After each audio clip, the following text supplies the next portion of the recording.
topik mengenai strategi Indonesia dan Tiongkok dalam industri pariwisata.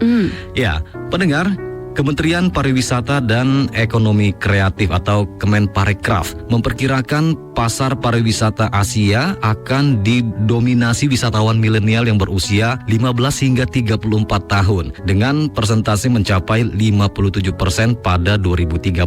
Selain menjadi konsumen bagi sektor pariwisata, sebenarnya generasi milenial juga bisa menjadi pemain utama ya dalam mengembangkan pariwisata Indonesia. Hasil riset yang dilakukan penyedia jasa pariwisata menyebutkan selain Bali, kota-kota lain yang terpantau mengalami peningkatan kunjungan untuk wisata dan berlibur yaitu Bandung, Yogyakarta, dan Belitung. Ya, jadi dengan karakteristik yang anti ribet, kalangan milenial kini banyak disuguhkan kemudahan dalam mengakses tempat wisata. Platform online layanan jasa wisata seperti Trip.com misalnya mengumumkan sejumlah terobosan akselerasi dengan teknologi digital. Terobosan ini diharapkan akan semakin memudahkan akses dan memberikan layanan wisata yang lebih lengkap dan bersifat one-stop solution. Menurut Krisna, General Manager Indonesia Trip.com, super app yang dikembangkan kini juga dapat digunakan pelanggan dalam bentuk aplikasi digital yang dilengkapi layanan yang semakin beragam. Di antaranya adalah fitur pemesanan layanan shuttle service premium yang menghubungkan hotel ke bandara, seperti dari Mall Grand Indonesia ke Bandara Internasional Soekarno-Hatta dan sebaliknya. Juga terdapat berbagai fitur baru lain yang memberikan nilai unik lebih dibandingkan platform kompetitor. Baik. Ya, selain melakukan akselerasi berbagai fitur pembayaran instan ya, lebih lanjut ini Krisna mengatakan, Del, pendengar, saat ini aplikasi yang dikembangkan telah dilengkapi dengan berbagai fitur menarik dan juga penting ya bagi pelanggan. Misal seperti penambahan fitur Trip Genie yang akan memberikan rekomendasi tempat dan destinasi pilihan yang berbasis teknologi AI yang bisa diakses melalui suara maupun video. Fitur Trip Trend yang berfungsi memberikan informasi highlight di setiap destinasi populer berdasarkan pendapat Key Opinion Leader atau KOL ya, serta fitur Trip Best yang memberikan layanan informasi hotel terbaik, restoran terbaik, dan juga hiburan terbaik di setiap kota-kota di seluruh dunia.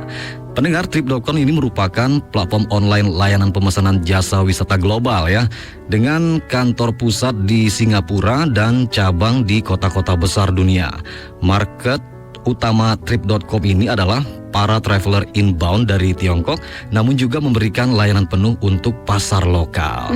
Nah, sebelumnya Del, Menteri Pariwisata dan Ekonomi Kreatif Menparekraf Sandiaga Uno menargetkan pergerakan wisatawan Nusantara ini akan naik ya, mencapai 1,2 hingga 1,5 miliar tahun ini, meningkat dari tahun lalu yang sebesar 1,2 hingga 1,4 miliar pergerakan. Seluruh stakeholder industri pariwisata di Indonesia mendukung program peningkatan perjalanan ini melalui peningkatan kapasitas dan kualitas. Iya, dan beralih ke Tiongkok, pendengar, pada tahun 2024 pariwisata inbound Tiongkok diperkirakan akan menunjukkan pertumbuhan yang luar biasa. Menurut data Kementerian Kebudayaan dan Pariwisata Tiongkok, selama liburan Festival Qingming selama 3 hari pada tahun 2024, jumlah wisatawan asing yang berwisata ke Tiongkok mencapai 1.041.000 orang, mendekati level di periode yang sama pada tahun 2019. Booming pariwisata saat Festival Qingming telah membuat orang tidak sabar menunggu liburan May Day mendatang. Mengapa semakin banyak wisatawan asing yang bepergian ke Tiongkok? Nah, ini juga ada alasannya ya di balik fenomena tersebut. Yang pertama, pendengar, Tiongkok melakukan diversifikasi produk pariwisata untuk menyesuaikan kebutuhan wisatawan yang berbeda-beda.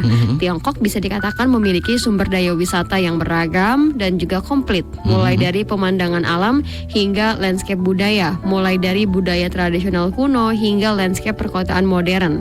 Jadi dengan keunggulan yang dimiliki, Tiongkok berhasil menarik semakin banyak wisatawan internasional.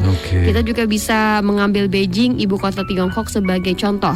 Karena bagi wisatawan yang pertama kali berkunjung ke Beijing, banyak objek wisata terkenal yang layak dikunjungi. Seperti misalnya Kota Terlarang, Tembok Besar Batailing, Istana Musim Panas, dan masih banyak lagi. Sedangkan bagi wisatawan yang berkunjung ke Beijing untuk kedua atau ketiga kalinya, Universal Resort Beijing telah menjadi destinasi populer. Juga belum lama ini, turis asal Singapura bernama Betty beserta keluarganya yang terdiri dari 3 3 orang mengunjungi Universal Beijing Resort, di mana sebelumnya Betty pernah ke Beijing di tahun 2018 untuk mengunjungi kota terlarang dan tembok besar Patailing ini. Kali ini ia kembali membawa keluarganya ke Beijing dan tujuan utamanya adalah untuk mengunjungi Universal Studio Beijing. Seperti Betty, banyak juga wisatawan asing yang memasukkan Universal Studio Beijing ke dalam daftar perjalanan mereka di Beijing. Oke, ya sementara itu Taman Nasional Changjiachi ya di Hunan ini menjadi pilihan tepat bagi wisatawan Korea yang umumnya sangat menyukai wisata alam. Changjiachi ini telah meluncurkan produk wisata internasional Fantastic Landscape seperti Penglin Canyon dan Jiangxi Landform. Data juga menunjukkan bahwa jumlah wisatawan Korea yang mengunjungi Changjiachi ini pada kuartal pertama tahun 2024 mencapai 105.100 orang. Nah, di sini meningkat ya dari tahun ke tahun sebesar 367,76 kali lipat. Dan saat ini pegunungan Changjiachi yang dipenuhi orang Korea telah menjadi topik hangat di media sosial Tiongkok tuh Del. Lalu yang kedua ini ya, kemudahan transportasi juga membuat wisatawan asing lebih nyaman melakukan perjalanan. Ini untuk mengapa semakin banyak wisatawan asing yang berpergian ke Tiongkok ya. Nah, pendengar, kereta cepat Tiongkok telah menjadi ciri khas negara tersebut. Banyak orang asing ingin menjajal kereta cepat Tiongkok.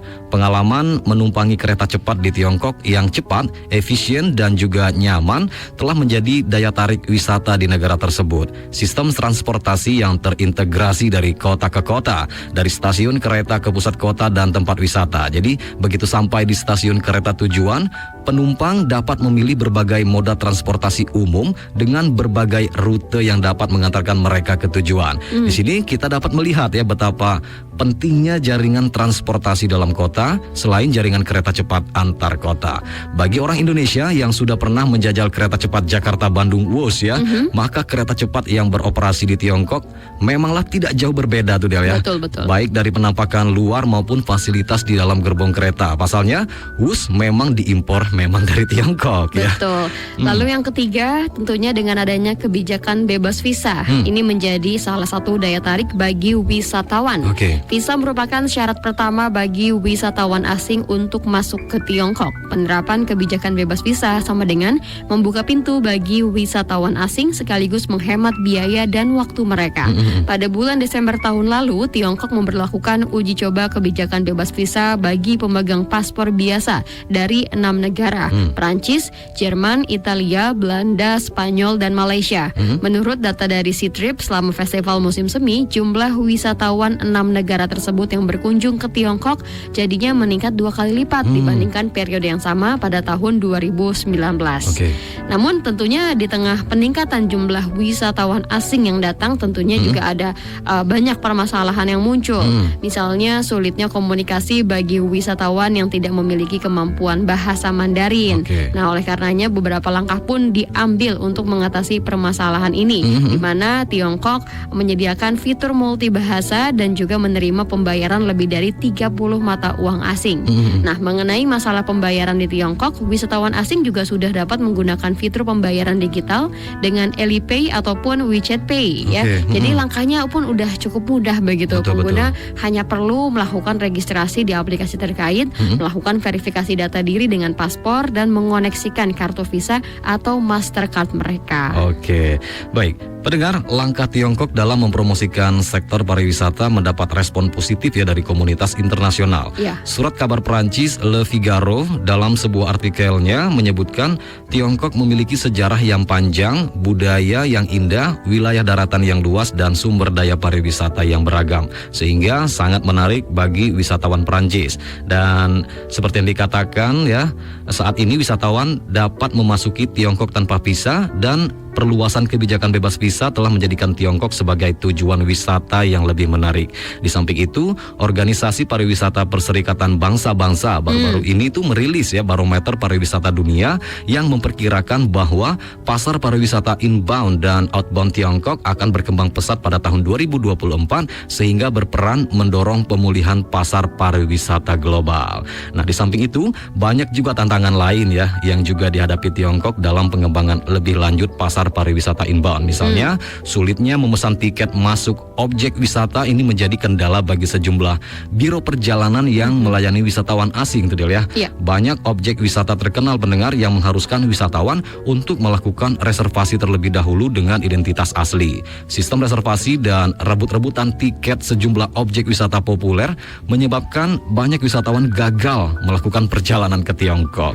Jadi untuk mengatasi permasalahan seperti ini diperlukan koordinasi yang lebih erat antara pemerintah, perusahaan travel dan pihak terkait lainnya untuk menyediakan layanan yang lebih nyaman lah ya bagi wisatawan asing. Iya, dan pendengar, sejak kuartal keempat tahun 2023, Tiongkok memang terus mengambil sejumlah langkah untuk meningkatkan sektor pariwisata inbound ya. Hal ini dilakukan karena pengembangan pariwisata inbound adalah langkah utama untuk mendorong pengembangan perdagangan jasa sekaligus cara memperlihatkan citra Tiongkok di dunia internasional.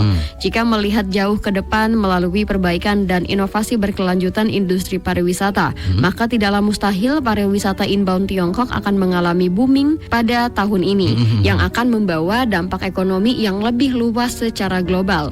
Sebagai penutup, jelas terlihat ya enggak bahwa Tiongkok dan Indonesia memiliki potensi besar dalam mengembangkan industri pariwisata masing-masing. Dengan kekayaan alam dan budaya yang unik, kedua negara ini dapat saling belajar dan bekerja sama untuk menarik lebih banyak wisatawan. Upaya pemerintah Indonesia melalui Kementerian Pariwisata dan Ekonomi Kreatif untuk meningkatkan kunjungan wisatawan Tiongkok adalah langkah positif yang sejalan dengan strategi promosi Tiongkok yang juga terus meningkatkan sektor pariwisatanya.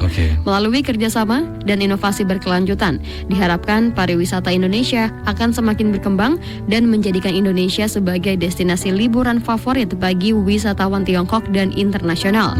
Dengan demikian, pendengar, kita dapat melihat masa depan yang cerah bagi industri pariwisata kedua negara yang tidak hanya menguntungkan secara ekonomi, tetapi juga mempererat hubungan antar bangsa. Baik, itu dia pendengarnya informasi yang dapat kami sampaikan dalam Bincang Indonesia Tiongkok kali ini. Saran dan masukan bisa Anda sampaikan dengan mengirimkannya melalui WhatsApp di 0812